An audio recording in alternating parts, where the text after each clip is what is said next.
You're listening to Rebel Spirituality with me, Sam Goldfinch. Here's the truth. Wisdom doesn't follow rules. So each week we're going to explore what it means to wake up your way so you can live a more peaceful, creative and inspired life no matter your circumstances. It's time to blaze your unique path to truth. That suffering is the resistance to what's arising.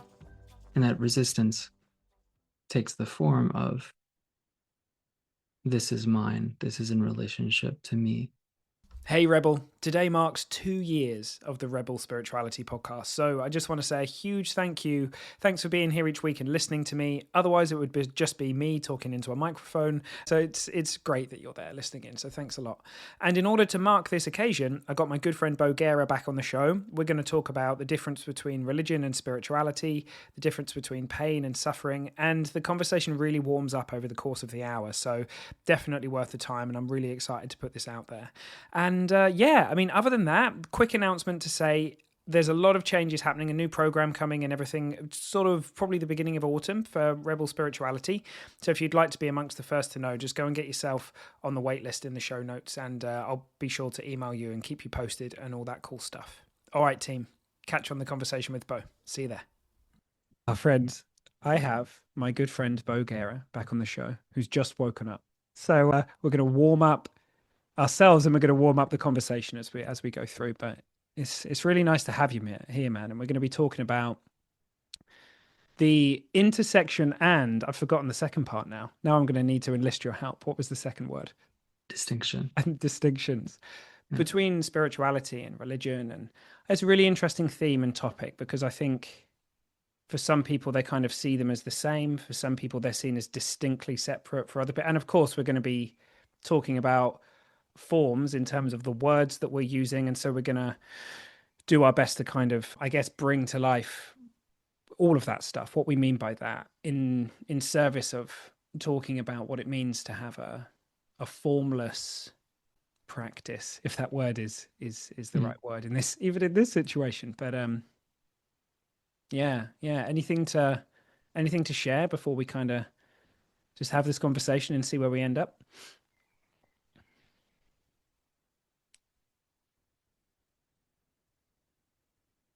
I don't know. I mean, there's a whole wealth of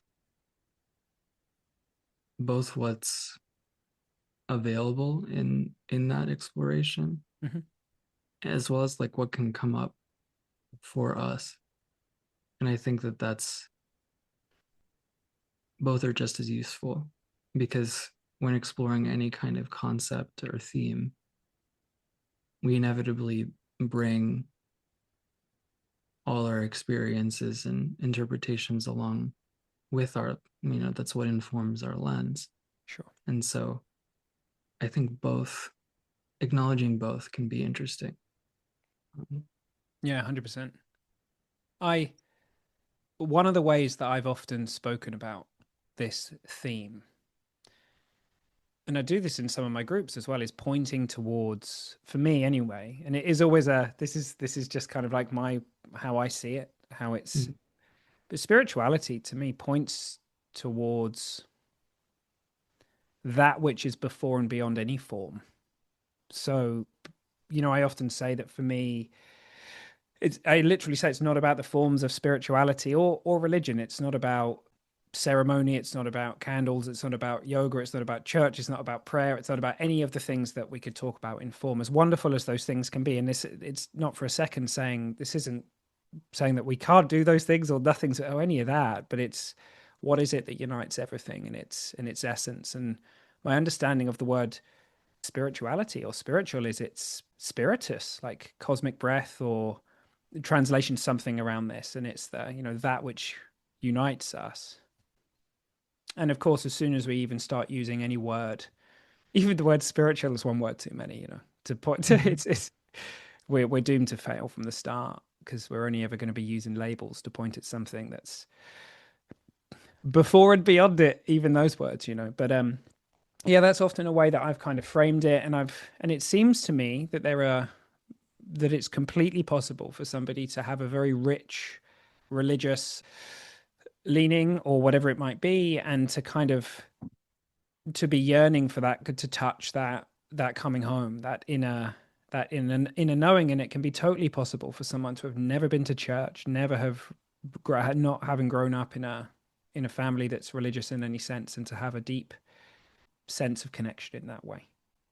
Yeah, I don't know if that's a good starter for us, but that's something that I've often shared anyway. Yeah, definitely. I mean, I think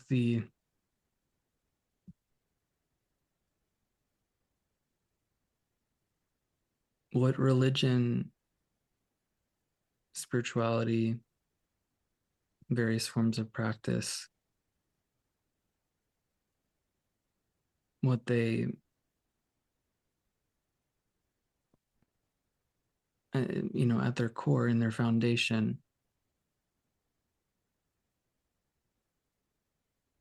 want to provide, the one engaging in that form is a direct experience, a connection of reality, of what is here, what life is. I think a kind of general definition of spirituality that I've come across is spirituality is it's something that pertains to our relationship to insert term here. So either the divine, reality, experience. Mm-hmm. There's a whole kind of spectrum of what that can involve, what that can look like, and what the historical and cultural expressions and interpretations of that relationship can be described as. But it ultimately comes to looking inward and really exploring what is felt and what the concepts of, a spiritual book, a sacred text, a form can, how that can inform or guide the way that we're exploring our felt experience, exploring our relationship with life, with ourself, with reality, with experience. And just speaking personally, I think part of what's made spirituality such a kind of exciting thing for me to explore and be involved with and kind of help people along within is that it really just comes back again and again to our experience of being human. For me, it's really just a doorway to explore all those aspects of existing at all that are nourishing, that are inclusive of every color of experience that we encounter, every emotion, every phase of human development. And it kind of, because it focuses on our relationship to ourself and life, it kind of allows for a really comprehensive way of understanding and engaging with our own experience that other areas I don't think do as directly. But another description of what the difference between religion and spirituality is, that I often hear, is this: spirituality is the internal dimension of religion, whereas religion is the exoteric, the outside. And so no matter what we're saying, no matter how we're talking about it, there's always different angles of how to explore. But I find that they all land in the same ground. They all come to the same ineffable heart of ourself, of experience, of what it means to be human. Yeah. Yeah, I hope that made sense. I I've am made, yeah, still so sleepy. it's all good, man. It's all good. That's the wisdom and intelligence behind life. Are you a coffee person? I Yes. There you go. The wisdom and intelligence behind life create caffeine. There we go. I Yeah, I love that, man. And like the one of the metaphors I've sometimes used is of, if religion is kind of the clothing, it's and as Ram Dass said, we're all God in drag. It's kind of like it Mhm. doesn't really matter what clothing that you go for. It's pointing back to that same unique source. Now, I'm not saying for a second that everybody believes that at the world Mhm. of form, just kind of just putting it out there softly to people that is actually what's going on, is that everything is pointing within. And that's an interesting thing, because it's I know from many people listening to this will know that I share an understanding that's very often spoken about as the inside out understanding. And one of the first innocent misunderstandings that creeps in is inside outside, as in this distinction between inside the body, outside the body. And of course, people may have been used to practicing and meditating with their eyes closed and kind of bringing attention to the breath, and I can see why this kind of distinction might appear for people. But Sid Banks, he was very clear that inside was another pointer for the formless dimension, and that outside is the world of form. So this distinction wasn't what a lot of people conceptualize it as being. It was far more all encompassing, and I don't know, words fail me as to what was being pointed to. But yeah, and I think that element of direct experience, it's funny because in a way, when we're not in the narrator, when we're not kind of identified with our thoughts and thinking, and we're not kind of up there in concepts and all this stuff, we're here, we are, and things are appearing, and we're not making them appear. They're just kind of appearing within us as us, and there's that direct experience. And it can be very easy to kind of overcomplicate and divide and make it something kind of exotic and hard to access. And I think potentially, across the board, not just in religious groups, but in spiritual groups and all across the board, as soon as it becomes this esoteric, Mhm. difficult to access thing that's going to take you 45 years in an ashram if you're lucky to access, and all this kind of stuff, it's well, there's worlds within worlds within worlds of analysis and judgment and conceptualization there. And part of what I'd love to do is, where however people come to a conversation like this one, Bo, like, it's just with all my heart, I would just love for those who can hear it to catch sight of just how simple this is. Not trivial by any means. Mhm. Like, this is not trivial, but the beauty and the ordinariness of what we're pointing to here is that, whether we wake up to this or not, to use another metaphor, is ultimately,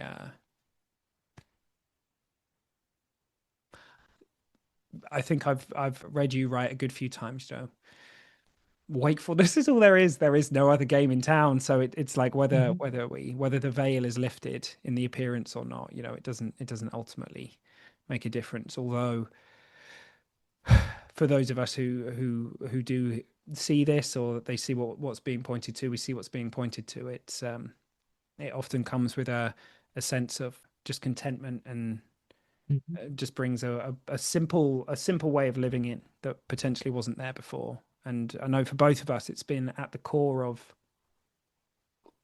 recovery or whatever, from addictions and different kind of things that have appeared in the world of form based on misunderstanding.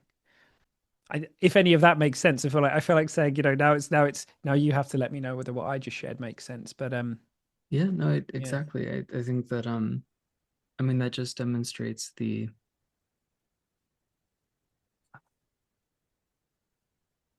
to me, in hearing what you've just shared, it connects us back to this framing of exploring our relationship with reality or with ourself or with experience, just our relationship. Because through exploring the kind of ineffable heart of what spirituality, what religion can allow us to discover in the immediacy of right now, right here, what can change is not what's here, but our relationship to what's here. Mm. And it's not that there's a gaining of an experience or a gaining of knowledge from one angle. It can appear that way, but from another, it's really the putting down of a lens, the dissolution of Mm. a particular way of relating to reality, to experience, to spirit, to the divine, that allows kind of these qualities of peace and contentment and quiet joy, fulfillment to permeate experience more and more. And it's not to say that the reason why I initially emphasized that it doesn't mean that what's here changes is because there have been many, many times where I've encountered very difficult emotional experiences or challenging movements of everyday life. And like that still happens because we're human. I mean, that's part of the human experience. That doesn't change. But what can change, and what I think forms like religion and spirituality can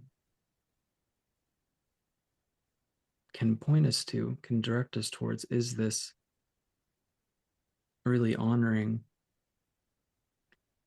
what's here without meaning anything about us. Where, and it's that can, that changes the flavor of something like grief or pain or frustration or anxiety. That the energy itself doesn't change, but our experience of it can. And that can make, what seemed like a damning circumstance to be actually a fascinating experience. It doesn't mean that it feels great. Doesn't mean that we don't experience the challenges of being human. It just means that what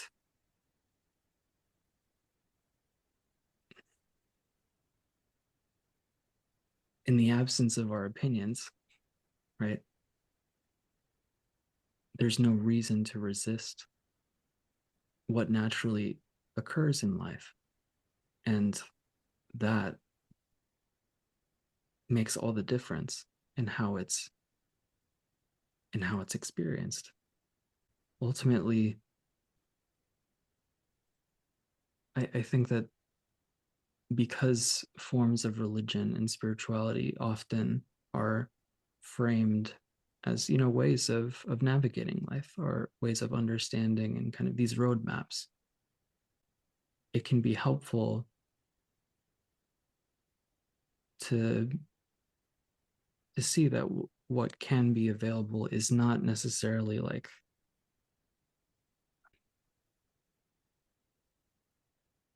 being involved in this, that, or the other means something about sometime in the future.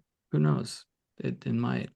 I don't have that data, but what I can say is that these forms and roadmaps can lead us to the paper that the map is appearing on, and can allow us to really embrace and find beauty in all of the intricate lines, all the terrain textures that are within and informed by the map of whatever form we're using.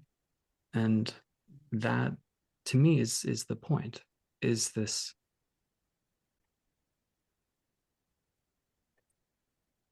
being able to live authentically, to be fully human.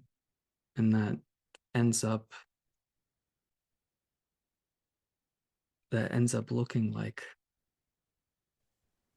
embracing all of it while not defining ourselves by any of it.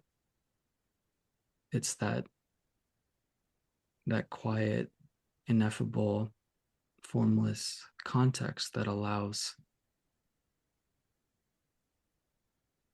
every movement of human experience to be celebrated, to be delighted in, to be respected. You know, there's like this reverence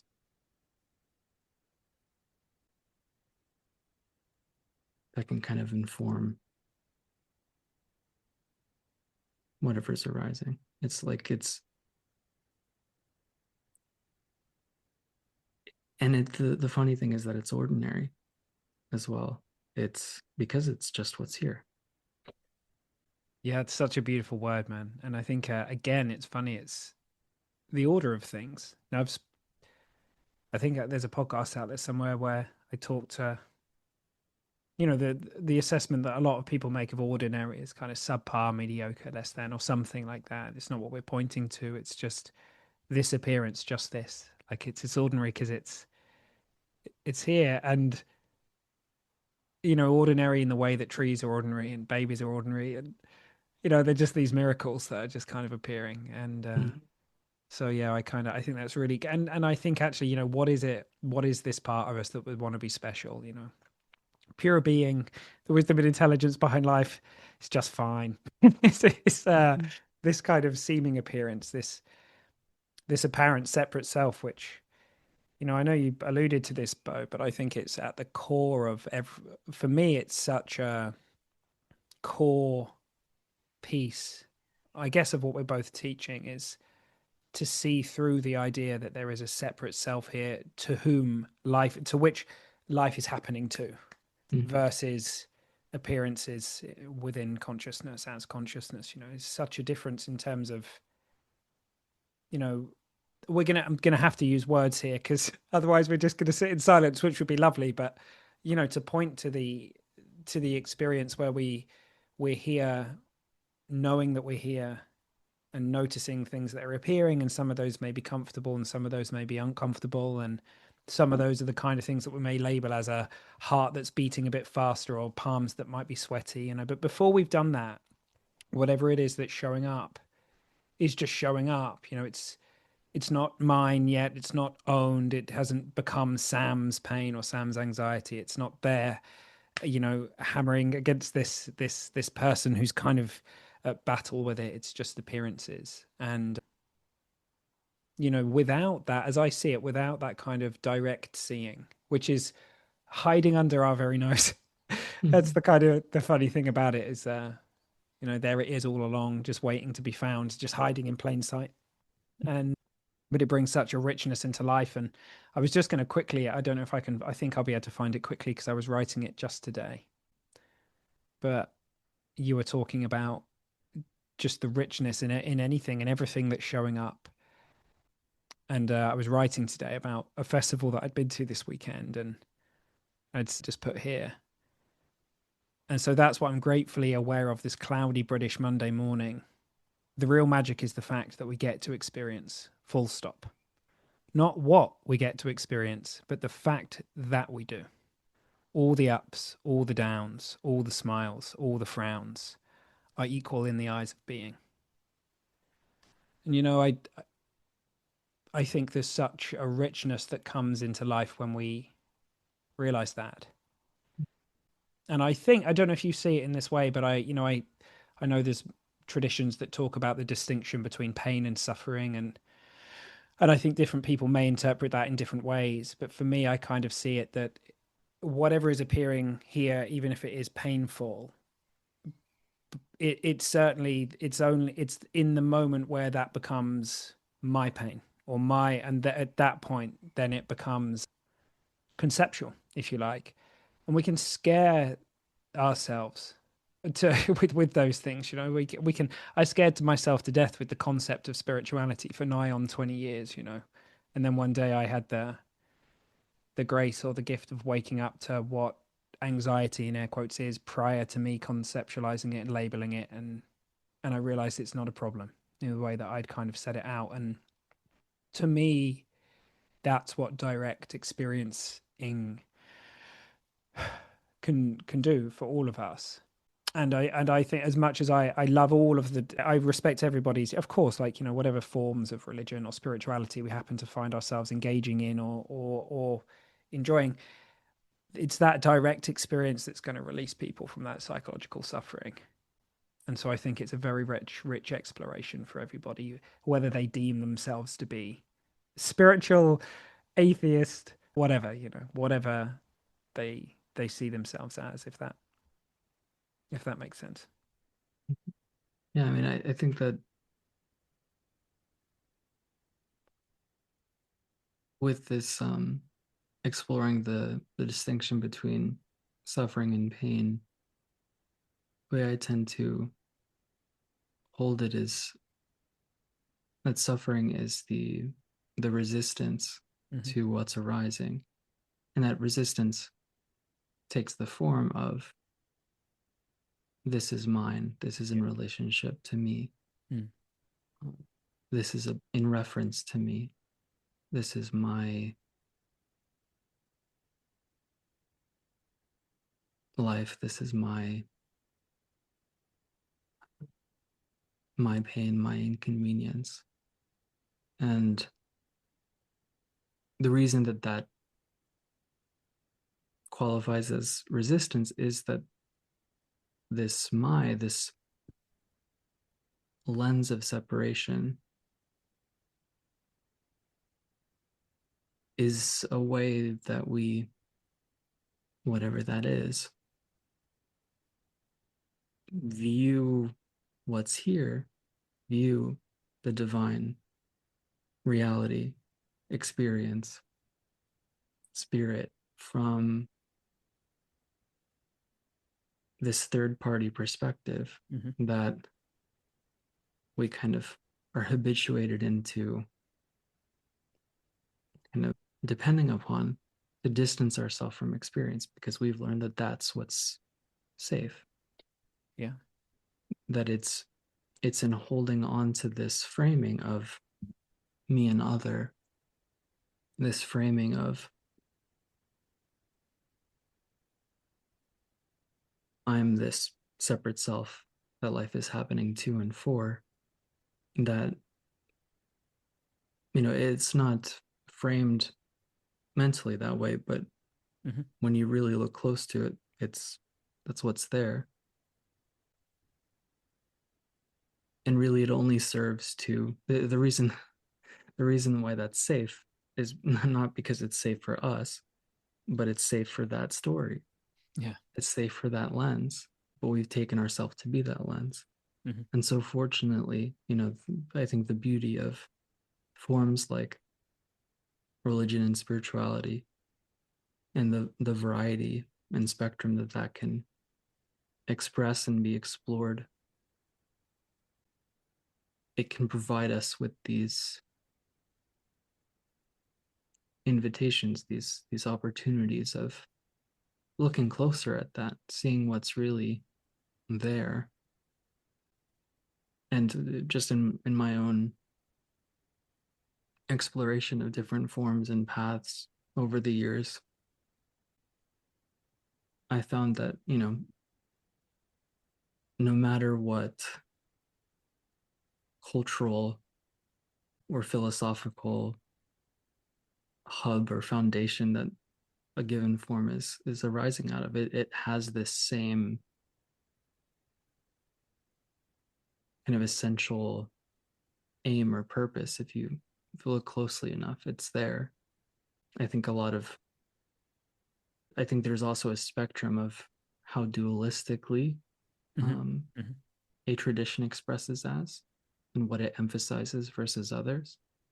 And so, but I also see that as, a way of traditions meeting people where they're at, as well as, the cultural, political, sociological kind of influences and hindrances that any tradition kind of, by virtue of being a human structure, Yeah. kind of adopts. I'm smiling because I know we were talking earlier about how I'm very aware sometimes when I'm writing of someone could be wagging their finger at me and saying, "Oh, you've split yourself in two there." Like it's a very dualistic way to write it, and yet, it's all it's only the mind that's ever going to divide it that way. It's not actually happening. So it's an interesting thing, and I was smiling because I forget who I heard say it, but someone said, when I introduce myself to people, I don't kind of say, "Hey, I'm infinite intelligence." Dressed up as I just say no, hi, I'm Sam, nice to meet you, and I Mm-hmm. tell people that I made decisions and I chose things, and all in the knowledge that these things are kind of in the appearance. But we live in a world where a lot of people are, well, everyone's where they are, like everyone's seeing what they're seeing, and everyone's doing what makes sense at their current level of understanding, and that's been true for me. And the only reason you and I find ourselves together, I mean, I sit here and think about how we have found ourselves having these conversations, Bo, and I still smile because I'm like, I have no idea how it happened. Mm-hmm. Introductions through mutual friends, and it's just this ineffable, radiant unfolding. Mm-hmm. And yet I know that there are some people that if I've gone out for dinner, I kind of would be having a very different conversation with them to the one that I'm Mm-hmm. having with you right now, because I'm going to meet them where they are, and all that stuff, and it doesn't matter. It doesn't matter, and it's funny. Like another thing I've often shared is that this distinction that a lot of people make between, and this is kind of, I guess, parallel and kind of an interesting one between spiritual and not spiritual, or God and not God. And I have written a fair bit about this, that of course outside of the mind, there is no division. There's no this way, that way. There's just this appearance, and the idea of good, bad, God, not God, spiritual, not spiritual is made up. And so I often, often say, it's all spiritual. It's all spiritual, right? And I know someone says, well, how could it be? How could it, that guy coming round and, you know, knocking on my door and having a go at me because I accidentally parked the car three feet too close to his driveway or something. Tell me how that's spiritual, and it's because we're locked in the world of concept and division and all that stuff. And yeah, I just yeah, yeah, I don't know if I've got much else to add, but that occurs to me as another thing that I think, another kind of dichotomy that people can get caught in. Yeah, Um, definitely. It, and yeah, it immediately reminded me of I want to see if I can quickly find it here. yeah, go for it, man. Bo is currently rifling through his wonderful book, which I'll get him to tell you the title of in a moment, so you can find Thanks, Sam. it. Um, it's so the book is called An Easier, Softer Way: Daily Marinations for Non-Dual Recovery. I'm currently working on a version that is not recovery focused, but that's where Well, thoroughly recommended, and a lot of people uh, who listen to this will have like a background in alcohol-free stuff or recovery or however they relate to it. So yeah, I'll put the link in the show notes for you, man. Yeah. oh, thank you, Sam. I appreciate that. As- I I'm laughing because that the plug tendency was something that didn't occur to me until you No, brought it no, up. and I But don't for a second I don't think the audience for a second. I didn't think it was. I okay, just thought it good. was lovely. It was me. I was the one stepping in and plugging on your behalf. Mm. so, so, Well, uh, thank you, Sam. so yeah, yeah. So the one of the kind of earlier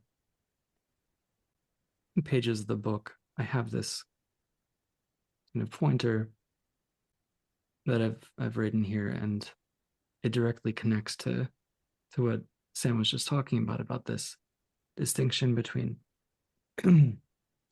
believing in God, not believing in God, Mm, seeing something as spiritual, not spiritual, and that really it's these excuse me, these differences that are only held conceptually, and mm, it's kind of the freedom and resolution of that dissonance and frustration is found quite immediately when we let go of that.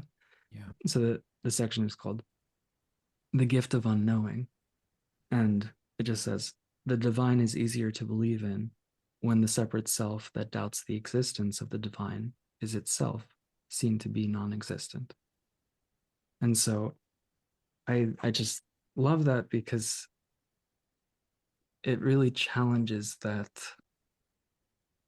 starting point and invites the reader to look at that starting point, to investigate where they're meeting experience from. Yeah. And that alone can be very powerful, I Mhm. found, because so much of the push and pull that we experience in life is based around this: what assumption are we leading from in our reaction or our response? Yeah, yeah. And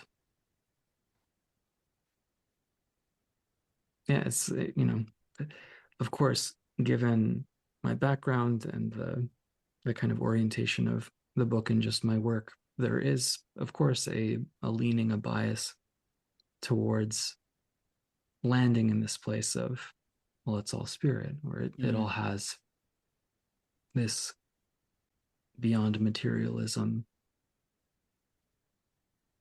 conclusion or nature. But really, it's the what is this versus what is that, what is this all about, those answers that the mind constantly seeks in all these kinds of philosophical and existential questions. A lot of that becomes unimportant when yeah. we look just at closely at our relationship to what's here. Yeah, direct um, experience, right? but it's all included too. It's like I can have conversations with people from various maps. It's like you have, in seeing that no map can capture what's here, you that doesn't mean you just go into a cave and you're like, well, no maps. Just meditate on the mantra, no maps, no maps, no maps, no Yeah. maps. It's not it's not like that's what happens. It's more like we can use any map and Mm, enjoy what it uncovers about what's here. Well, we can enjoy the celebration of that mapness, of that form of where it directs attention, and what quality, what attribute of life is uncovered in that exploration without needing to hold on to it, not without needing to cling to that viewpoint. Because it's not the view that's bad. It's not the view that's harmful. It's not the concept that's harmful. It's not the language that's harmful. It's the way that we hold it, right? yeah. It's the way that we relate to it. It's the attachment, the kind of the particular kind of urgency and taking ourselves very seriously that results from life is happening to me. Yeah, that's it. And it's funny, I'm sort of smiling both on the outside and the inside here because I have a lot of dear friends who I've known for a long, long time who I'm still dear friends. They're dear friends, and they are very, very fused to the idea that they have of themselves, and they take themselves very, very seriously and their judgments very seriously. And it's funny because a few of them I think have probably had a bit of a hang on a minute, what's going on here? I know what Sam's about. We've grown like, what the fuck's he up to with all of this spirituality nonsense? And it's opened some conversations, and some people have really just through that come to really have some powerful insights just from loosening up their grip on so many of these ideas. And others have kind of dug their heels in those conversations we have and don't have, and Mm. that's fine. Not that I have zero opinion as to whether people should, hey, it's not my business whether people should what they come to see or not, or whether they spend, for those people who do spend their life in a cave or whatever, it's like it's cool. It's all cool in the gang. And and I was sat here smiling because I'm sure, not that I know Richard Dawkins, and I'm sure he won't be listening to this podcast, Bo, but if I had to smile because I remember reading The God Delusion years and years ago. Mm. And this was, I was just reading anything and everything, and I was interested to see his perspective. And I'm going to get all of the wording wrong, and all I can do is report what I was hit by when I read the beginning opening chapter. Somewhere in that opening chapter, he says something to the degree of, or this is what I read anyway. If by God we mean this infinite creative intelligence and the intricacy and the complexity and the beauty and everything that you can see in the source of that, and this just wondrous, magnificent thing that's happening. If that's what we mean by God, then call me a religious man. And I remember reading that and thinking, well, that's kind of what I'm pointing to. Like, I'm certainly not Mhm. pointing to some guy sat on a cloud with a big white beard. Yeah. And I think the reason I mention that is because I think a lot of people who would kind of, probably describe themselves as hardcore scientists, or all this kind of stuff, if they were to kind of loosen their grip in the way that we've been talking to here, and to kind of see beyond and to just come into connection with direct experience, potentially this is one of the kind of roots, one of the interesting things that mindfulness in a Mm. secular way has kind of potentially bridged a gap. It's kind of interesting because I think in the UK, if you were to kind of talk to people about spirituality, they would probably more naturally connect it to Eastern traditions and Mhm. Buddhism and Hinduism. But I know, and I've had different answers from people out in the US as to, for some people it would be very much bound with Christianity. For some people it would be very much bound with, so it kind of really depends where you're from in the world as well. Mhm. So to just be, I love what you said about just the freedom of not knowing. And for me, one of the greatest gifts that seems to have just appeared over the course of the last year or two in particular is just this, for lack of a better term, just this letting go of just needing to know anything beyond what's appearing right now. And the one thing that I can't negate or deny, which is that this is here. Mm. I can't, and that to me is real freedom. And in my early 20s, I spent however many thousands of hours exploring anything and everything, from crystal healing to reincarnate, all that kind of stuff. And it's not, and I often say to people when people ask me the question, I'm like, no idea. Like, in the appearance, I don't know what is and isn't possible. I don't know what people can or can't pick up on. Like the things that I've seen, some insane things in my time, and had some conversations with people, and I can feel a huge amount of heart in how they're where they're sharing from, and yet their experience isn't mine, and I'm open to kind of everything. And at the same time, being able to let go of all of that and just not knowing, and just kind of finding the safety in free falling, or Mm. it's freedom. And I think that's, I mean, maybe, I don't know, maybe for some people, that one of the reasons that they do find themselves feeling held in a religious setting or a spiritual setting or whatever setting is this form of comfort that it seems to bring in the world of form. And actually, for me, the most comforting thing has been for the whole bottom to fall out of everything. If that makes sense. Yeah. I I agree with that. It's it's funny though because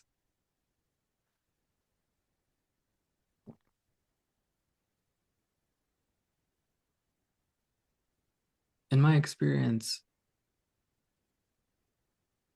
we're always in this stance of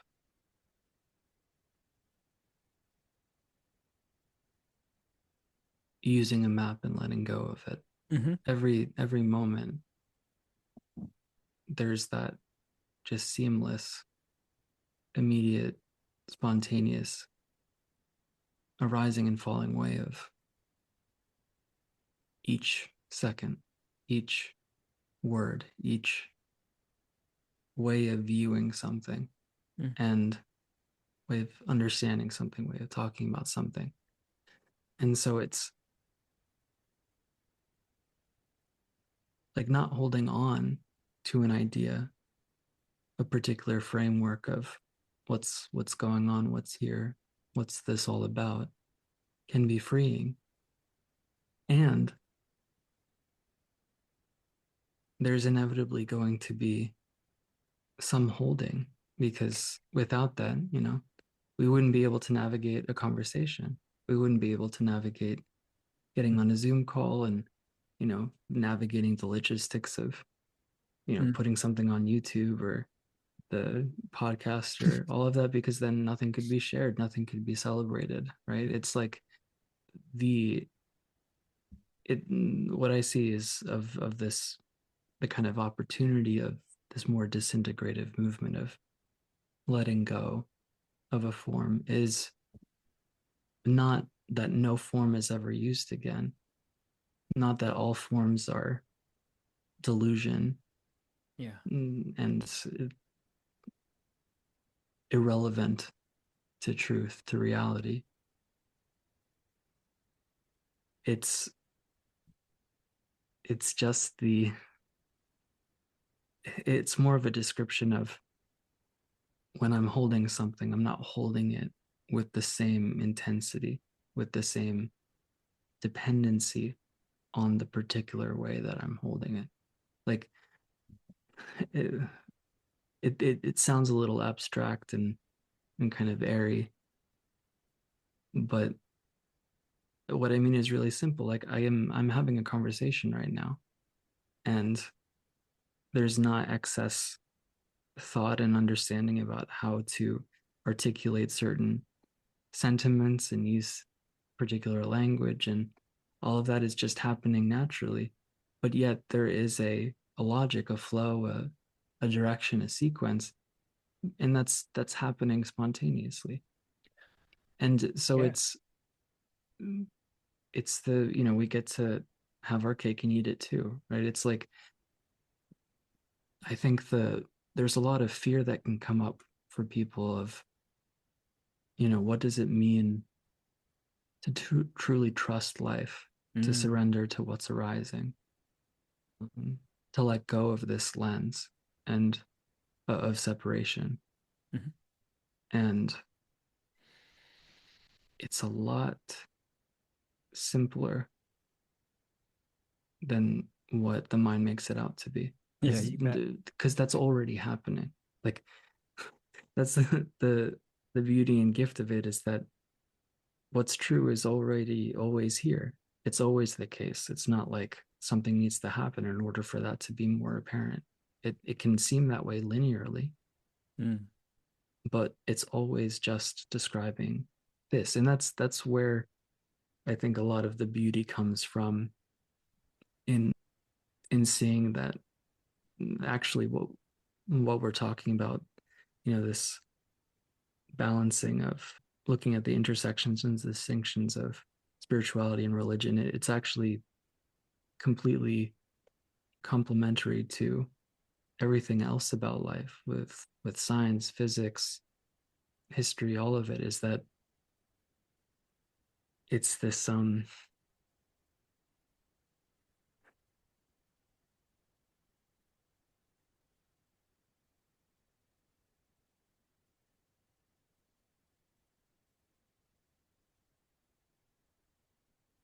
I lost the train of thought. It's all good. It's all good. I'll hop in, and when it comes back, you can get back on the train. But I love it, man. I'm reminded of, nothing real can be threatened, nothing unreal exists. Mhm. Opening line of a Course in Miracles, which Oh, I'm I sorry.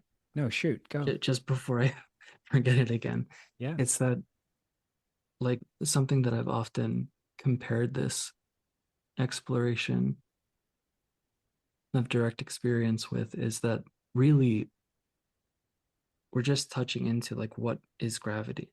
It's that simple and foundational. yeah Like there's nothing more empirical really than what we're doing, than this exploration. You can't get more empirical than this because it's just directly without all the lenses, yeah without all the ideas of what's here, what's this, and what's aware of it, right? And so the there's nothing more foundational than reality, than that's it. life. And so all the kind of hindrances that we may encounter really just have to do with all our ideas about what this is and nothing about what's Yeah. actually here. I was listening to what you just said there, and I love this because if you look at the definition of reality, it's the state of things as they actually exist, as opposed to an idealistic or notional idea of them, Hmm. or the state or quality of having existence or substance. Now, the thing I fucking love about that is this is the unchanging reality, real. Because I think a lot of people, Bo, when they listen, they'll be like, well, my reality's shit. My reality's full of bad, annoying jobs and partners that won't do as they're told and dogs that, do this and all the kind of stuff. That's my reality. So what are you on about? But, of course, we're talking to that which you can't go further upstream than this. This is the formless truth, the pre-existing facts, the, yeah, just this. And it's worth exploring. that's, that's the only thing that I could say. I read that opening line from A Course in Miracles that nothing real can be threatened and nothing unreal exists. It's like the irony, both of us know we're having this conversation, and it's kind of like it's beautiful and it's I think I once heard Peter Brown, and different people point in different ways in that. But I once read Peter Brown. He'd written something like, "As I look around me, it feels, it's like everything is rich with meaning, but I have no idea what any of it means." And other people will say it's complete. It's not. There's no meaning or whatever. But I kind of liked that because it's that kind of got to the heart of it for me. It's like I can't. The one thing I can't negate is that I I exist. And I have no idea beyond the richness of this experience, whatever this is, and and so the conversations that we will have or won't have, and those people in our lives who kind of do or don't get something or hear something in this, there's, it ultimately doesn't matter, and yet, like here, we both feel called to do this, and it's a pleasure to be here doing it. There was something else as well that you mentioned as I was listening. I can't. It's not coming to me. It'll pop up in a moment. But yeah, it's that direct experience that there's no hierarchy here. There's no hierarchy. One of the traps that I think can happen in is the mind will put whatever experience it is it thinks that we need to have before we can become insert your favorite word of choice, awakened, enlightened, liberated, free, whatever it might be, and it will create whatever concept that is, and then we can spend however long chasing that. And of course, these things that we hear about destroying the ego, and it's to me kind of metaphorical to kind of just see through it. Like, what, you can't destroy something that doesn't exist, like it's and so I think we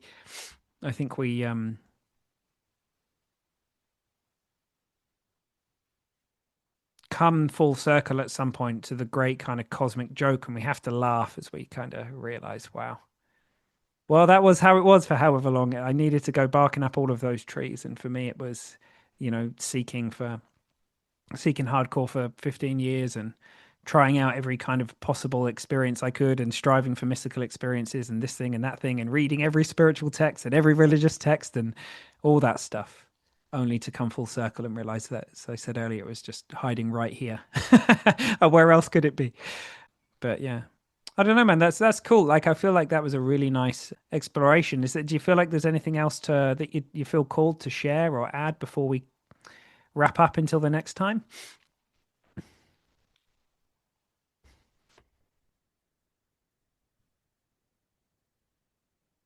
I guess the only thing I have to add is it's echoing what you just stated, but that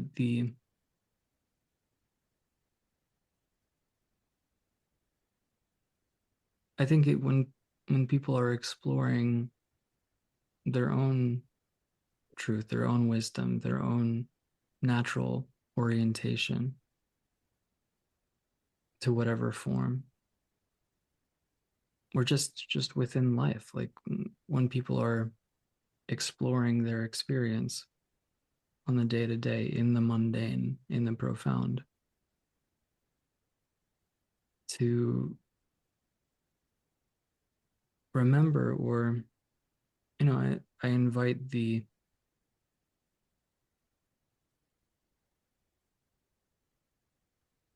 consideration that maybe this, as it is, however it's appearing, can be what I'm looking at, what I'm looking for too, right? Maybe it only seems like it's not because I'm holding an idea about it, perhaps an idea of myself.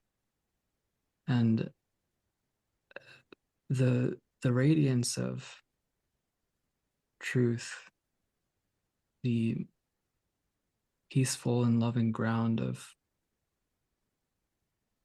reality, can be discovered in every moment, can be discovered in any experience. It's not dependent on gaining anything, achieving a state. It's as present and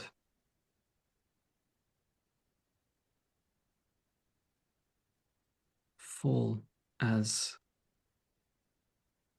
the sound of my voice, or the shimmering of light through the trees in the morning, or the sound of a bird chirping, or somebody knocking over a bin, and all the shit falling out. Yeah. Like, it can be found in absolutely any experience because it is the ground of all experience. And the more that we take refuge in that, the more that we rest our head there and drink from that water, soothe our heart from that earth, we'll be able to